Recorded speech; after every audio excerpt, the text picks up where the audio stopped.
We're here again with Oakland City Attorney John Russo, and in case you hear some rumbling to his left and my right, it's Alex, his assistant. How you doing? Hi. Cool. Now, John, first of all, tell my viewers about the progress in the gang injunction where we're at. Well, we are in our, I believe, 6th day of hearing,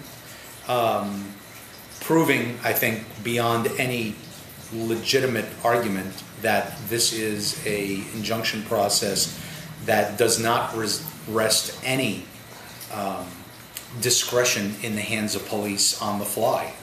This is now, we've had 6 days in court with the judge, with defense counsel, several attorneys representing defendants in court, and we are going back to court again on Monday and Tuesday. The judge has indicated that he hopes to complete the case by the end of Tuesday.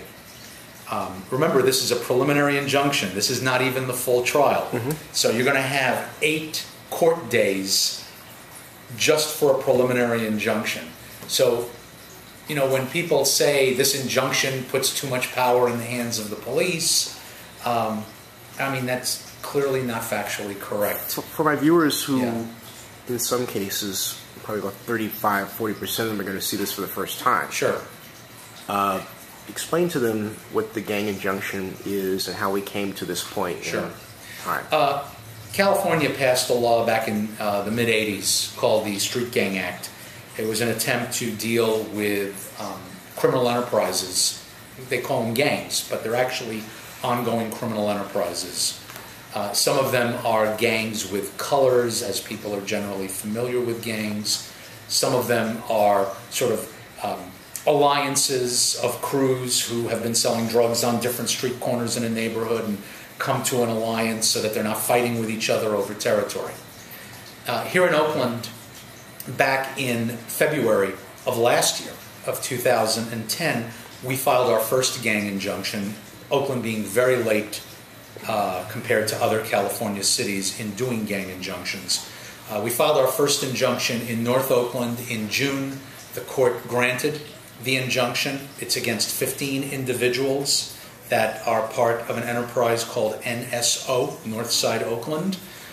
Since that time, we have seen a dramatic drop in drug activity, and the open drug markets have been closed down in North Oakland because... Entirely? Pretty much entirely. I'm not going to say entirely, but sure. The people who live in the community that lobbied OPD, Oakland Police Department, for a gang injunction have told us that the open air markets have effectively disappeared. That's really important. The other aspect is that since the time of the injunction, the 15 men who were on the injunction, who are part of the injunction, there's only been one arrest of any of the 15 in the safety zone since the time of that. And if you look at the period immediately before, a year before that, you will see a long list of arrests and convictions for various crimes, some misdemeanors, some violent felonies. So we feel that's been pretty effective thus far. The injunction we are pursuing now is in the Fruitvale neighborhood, and it's against a more, if you will, traditional gang. It's the Norteños, who claim to have been active in Oakland now for 37 years. They have a color, they have symbols, they have a process whereby they recruit the next generation, much more what people think of when they think of a gang. What does the injunction do? In the Fruitvale, we're bringing the injunction proceedings against 40 men. But what does the injunction do? The Oakland injunction is a little different from most California injunctions. Most California cities use the injunctions, they go to court, they prove the existence of a gang, and then police or sheriff's deputies apply the injunction on the street, on the fly. They say, that person is wearing this color, you know, red or black or blue. That's the color of the enjoined gang. We think that guy, for reasons of our own that are based upon our experience, we believe that guy is a gang member. We don't want him on the street after 10 o'clock, and they go up and they enforce the injunction. In Oakland, we have the most due process oriented injunction in California.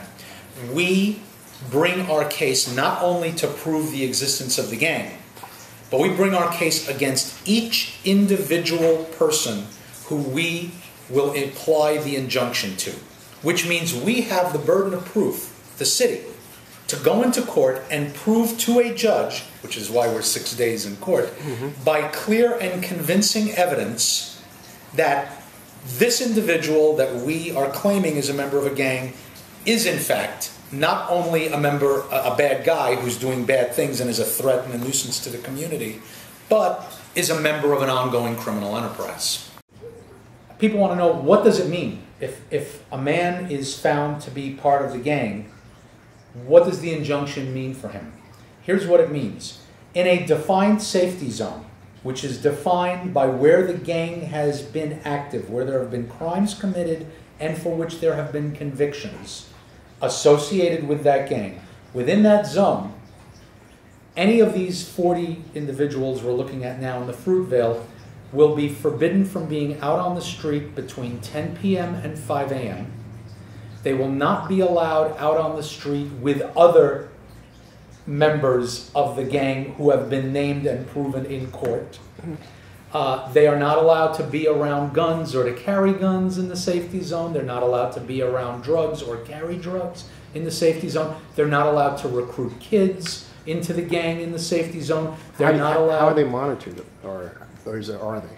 Well, clearly, if a couple of guys who are all on the list, once it's been proven and are subject to the court order, if they're hanging out on a corner, they're not allowed to be there. They'll be picked up and taken off the street, and OPD will take them off the street so that we stop having these gangs terrorizing good working people. Does that mean who are not part of the arrested gang. or just? They will be arrested for violating the injunction, absolutely.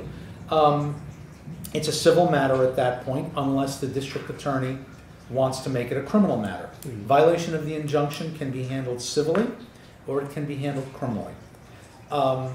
Obviously, criminal penalties are higher than civil penalties. Civil penalties are fines. Is there a criteria for deciding which you turn left civil or right criminal? I think probably it would have to do with how bad the violation is. If it's a question of somebody, being out on the street at 10:15 and walking somewhere, and he has no place that falls within our exceptions. There are exceptions, by the way. If you are dealing with a family health emergency, if you're on your way to or from work, if you are going to or from school or a class, to or from a religious service, those are exempted. If you to and from social services that you can show us, I'm trying to get out of the gang life, that's fine. So there are exceptions to these rules. When is that lifted, and how would you address the argument that it violates their civil rights? It doesn't violate their civil rights. It doesn't violate their civil rights any more than telling a man who's been abusive to his spouse that he's not allowed to be within so many feet of her.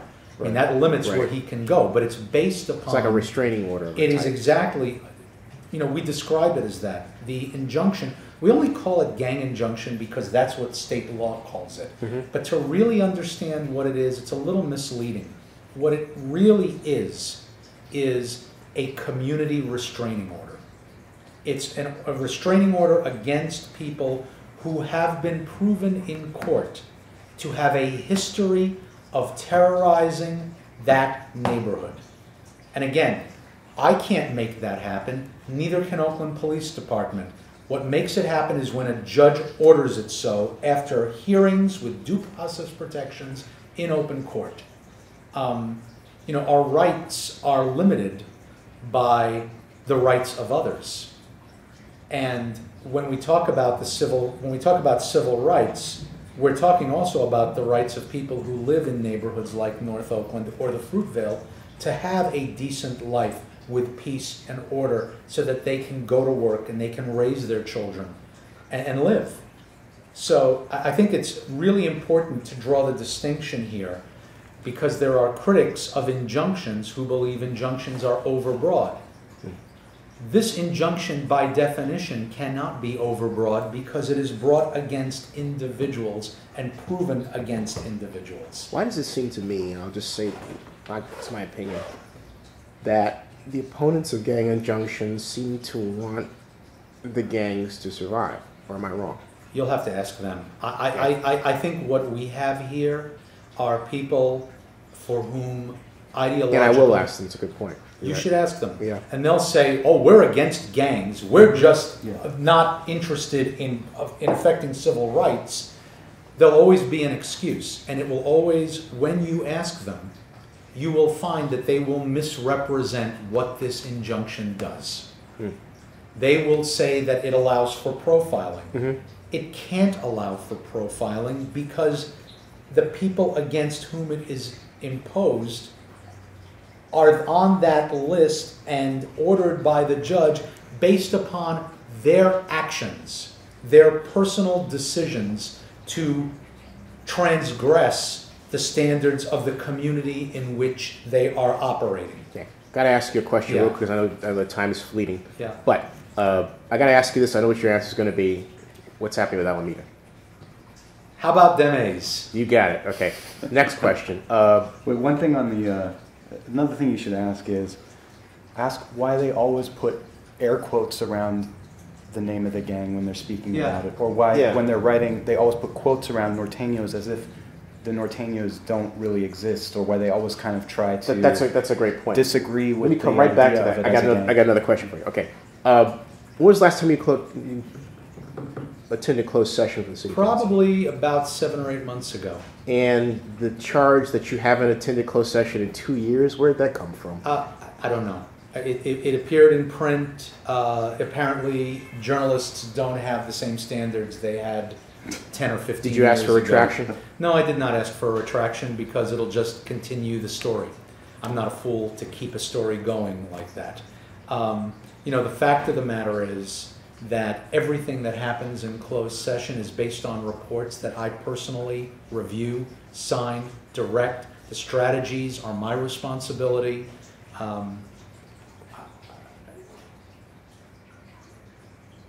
You know, the truth of the matter is that closed session is often not all that valuable. Want to explain that? Because before someone often, spins that out of control? It's often not valuable because the people who are involved in closed session have not done their homework and are not prepared. Now, which gets to my question regarding firing your client. I think it has been perceived that you were firing your client on all cases. That's not. No, that's not the case. Right. No, and I did. Here's what happened. And the client being the city of Oakland. Yeah, well, the city council in this case. Okay. Here's what happened. We prepared a report for, I can't tell you what's in it, but I can tell you we prepared a report. I will tell you it was an extensive and well-researched report for the city council regarding their proposals in the area of industrial pot production. That report was prepared last summer. It went to them confidentially, as it remains confidential. We prepared another report in the fall. That was also complete with case citations, analysis of various guidelines that have been set forth by other law enforcement agencies. Again, can't tell you any of the details, but I can tell you it was extensively researched by the lawyers in this office. A third report was prepared based upon communications that had been made to this office by both state and federal officials. That was not as extensive because it was more, this is what was said, this is what happened, et cetera, et cetera. Nevertheless, a couple of council members chose to misrepresent to the public the nature of the work performed by the lawyers in this office, represented to the public that the work performed by this office was vague, without legal support. There were suggestions made, which I can address, that I was trying to stop the council from moving forward with its position because I was opposed to liberalization of cannabis laws. Which flies in the face of the video that you made, which is why I put it up. It's correct. So here's the thing. There are about 125 or so elected law enforcement officials in the state of California. Of those 125, 2 endorsed Proposition 19 to fully legalize cannabis. 2. 2 out of 125. You were one of them. I was one of them. I was willing to stick my neck out Who's the to other say guy? the other was the sheriff of Humboldt or I think it was Mendocino. the district attorney. The district The attorney? district attorney? We can check that. Yeah, we can check it for you, but it was either Humboldt or Mendocino. I am not opposed to the liberalization of cannabis laws. I favor them. I believe that cannabis has been treated in the same manner that alcohol was treated during Prohibition, and it is a failed policy. That, however, is different from where my job as city attorney stands in advising the legislative body of this corporation on what the current state of the law is. So, when certain events took place, culminating in the council meeting of February 1st, I determined that under the state rules for representing your client, it was incumbent upon my office to withdraw from the representation of the city council specifically and the city in general with regards to this issue. People in the press looked at that rule, which has many reasons why somebody can cease to be, why someone can withdraw, and made assumptions about what the reason or reasons were. I am here to tell you that there were multiple reasons under that rule under which we were entitled to, in fact, required to withdraw from representation. What was the primary reason? I will not discuss that. Okay. I put the rule out there. People can look at the rule. On the website? It's on our website, is it not? No, it's not. Okay, we'll put it up. Okay. We'll put it up on the website. We sent it to the council. And if you could send it to me, that would be great. Okay, well, we'll do it now because somebody let it go to the press. We did not. Okay. But it's not a confidential document. So we put the rule up. People can look at the rule and determine for themselves. It's not appropriate for me to state or to verify or validate what's been in the press. Has the city ever been in this regard. position where it challenged its attorney like this before in a Yes. way that was put on? Yes. In 2004, I believe, the city chose not to release the list of employee salaries. When that happened, I withdrew from representation of the city council. Not in a position to tell you why. It's not appropriate, but I did withdraw. So there has been one other case in the more than 10 years. So it's not like, so basically it's not the death knell where, okay, Russo fires his client, Russo jumps ship. No, not at all. But having said that, I want to note that in the more than 10 years that I've been city attorney, 10 and a half years this month that I've been city attorney, there have been many things the council has moved on with which I've had strong disagreement. I have never expressed those disagreements publicly. When I've withdrawn, I have withdrawn in those 2 instances that I have withdrawn the office, it has been for reasons that were not, in my opinion, to do with a disagreement. And let me make clear, I don't disagree with the council about their desire to rationalize how cannabis is handled. That's not the disagreement. I understand their intent, and I share their frustration at the state of cannabis policy in the country at large. But that's not my job here. My job here is to be the objective attorney and to advise the client on what the law says, not what we wish it to be. You have to give a complete picture. There are other cases you're handling. You want to give the public a picture of what's else? I can give you the best example I can give you about situations where... Just so people don't think this is the only thing that's around, right? You know? No, there's lots of things Yeah. we handle. I mean, we have about 200 lawsuits in process right now. Yeah. You know, scores of claims in process right now.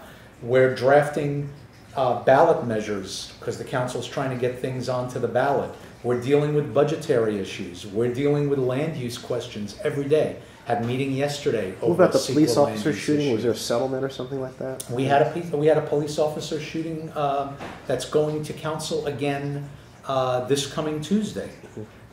We have a wide range. Can you tell my viewers a little bit about that? It's been cases. talked, I think. I really don't. There's a police Or as shooting much as you case. can. There's a police shooting case where the plaintiff is claiming that it was inappropriate use of force, and they've sued, and that the council will have to discuss in executive session. And you're going to be in executive session again. Yeah, in executive session. And I will, ultimately, the report will be my report with my signature. And the strategy and the recommendation will be my strategy and my recommendation as it comes up through the litigation department of this office. But it all comes across this desk, and still does. The point I guess I'm trying to make is, let me give you one story. Back when I was on council, the council passed a law called Beat Feet. It was one of those war on drugs type things, where I think it was like 94. Is actually a little later than that, 96, 97. Yeah, because I was working for the mayor at the time. And they passed this law, which basically said the police would run a sting operation, either prostitution or drug sales. And when they run the operation, if you're snared in it, if you're caught, if you're committing an illegal act, we take the car. Even if it's not your car, we take the car. Right. And I didn't like that. I thought if it's their car, yeah, okay, take their car. But if it's Granny's car or somebody else's car you borrowed, why did the police get to take the car? And I wrote against it back in 96, 97. I said I thought it was unconstitutional. And the council passed it, and that was the end of it. Well, then in 2000, I become city attorney. Now I've got to implement Beat Feet. And Zinni, I implemented it. And I didn't shorten resources.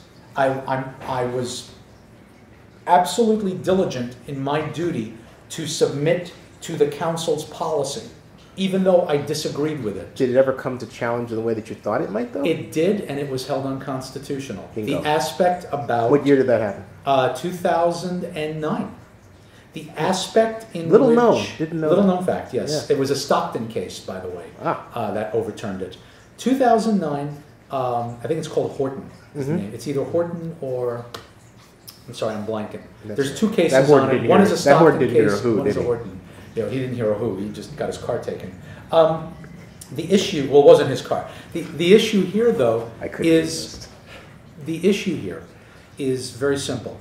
The city attorney does not make policy. The city attorney is obligated to be objective and give either the mayor, if it's a mayoral issue, or the council, if it's a council issue, the most objective advice and the most prudent advice on how to proceed. And then try to work with the body, or with the council, or with the mayor, to achieve what they want to achieve in a way that protects the taxpayers legally. We are clearly, I'm not going to dodge around it, we are clearly in the past couple of months struggling here with these issues and with the question of role. The mayor has raised questions and commented on her skepticism about allowing the public to continue to name the city attorney by election, that she believes that she should be naming the city attorney. I couldn't disagree more. Why?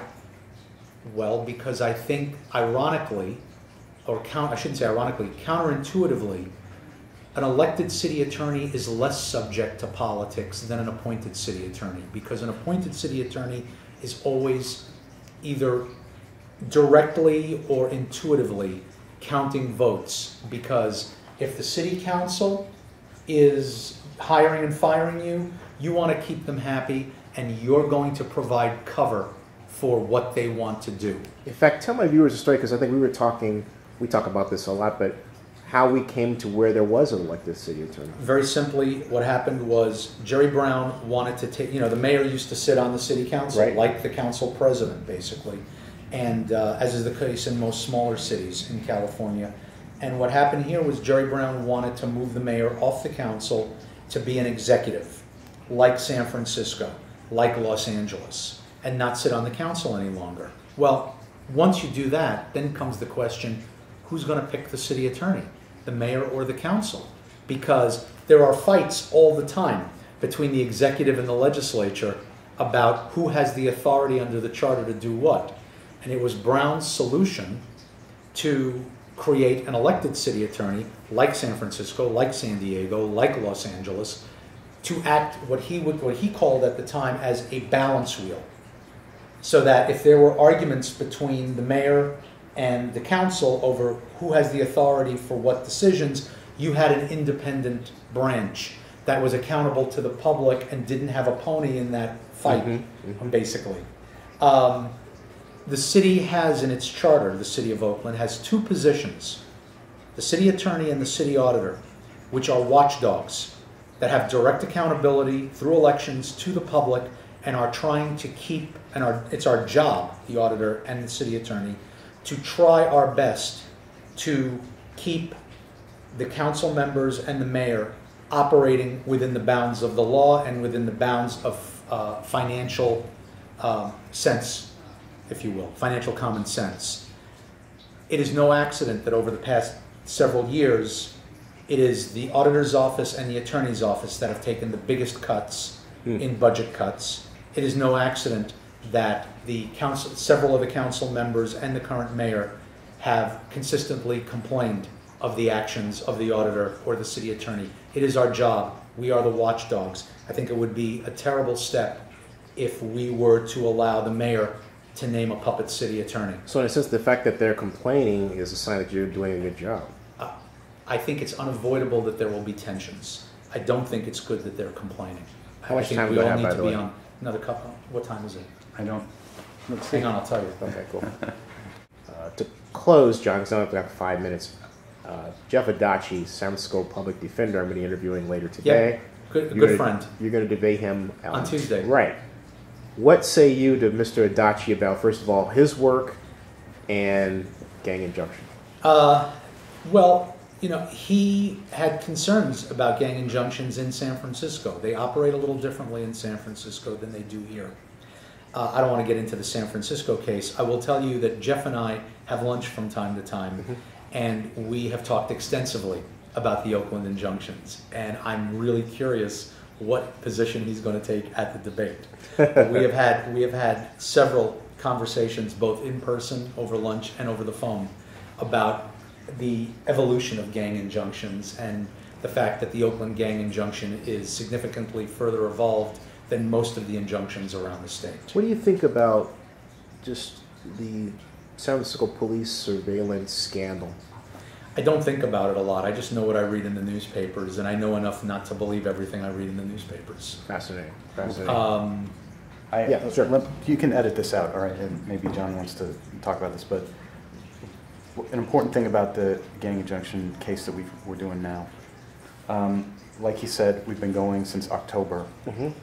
And I think the defense is doing everything that they can think of to delay it and postpone it as much as possible. So just since October, out of the 40 guys that we are suing, 13 of them have been arrested for new crimes. 13? Yeah. So and one of them was shot at. A third of them have been arrested for new crimes. Some of them are minor. Others are like... Some of them are probation violations. We'll come back to that. Others are attempted murder. You said one was shot. What happened? So out of the 13 guys have been arrested for new things: attempted murder, robbery, assaulting a police officer, carrying loaded guns, and then some other minor stuff like failing to appear. But we're talking about some serious stuff. It's ongoing. There's an ongoing threat by this gang. Nobody's going to really argue with that. And tell the public name of the gang. Tell the public name of the gang. This is the Norteños. I mean, yeah. So, and then just recently, one of the guys was shot at, a different guy, who was also convicted of burglary back in October after we filed, but that's a separate story. So, he was shot at in the safety zone near his house with his pregnant girlfriend sitting in the car with them. And he was wearing a gang color. He was. The police tell us he was wearing red at the time. So.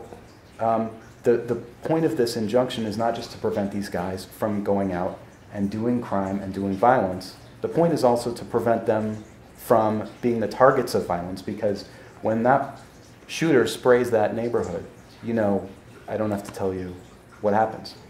You know, that's when you get 8-year-olds who are sleeping in their bedrooms getting shot in the head.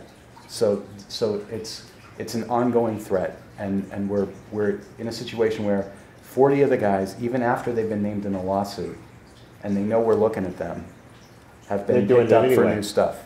So that's why we're feeling urgent about this. That's why there's, you know, we want this, you know, we want to wrap this court process up. Would you Would you say that's accurate, John? I would say, look, there's a balance here. We want to be sure that everybody gets their day in court, okay? And that's right, and that's the way it should be. It's better for everybody to do it the way we're doing it. But there's also no question, in my mind, that the defense strategy right now is to delay as long as possible because they have a political strategy to try to deprive this office of the resources through the budget and through their connections to the mayor. No doubt. And through their connections to you're the council. being worked from two sides, basically. They are going to try to make it impossible. And I'm just saying, let's see when the budget comes out, whether or not there's any targeting in this office of the Special Prosecution Team or the Neighborhood Law Corps, both of which are very inexpensive programs relative to other things in this office. But I will not be surprised to see either or both of those programs targeted so as to prevent this office from continuing to implement the Oakland Police Department policy of pursuing gang injunctions. And John, I think my time is up. Thank you so much, Zen. Yeah, thank you. Thanks.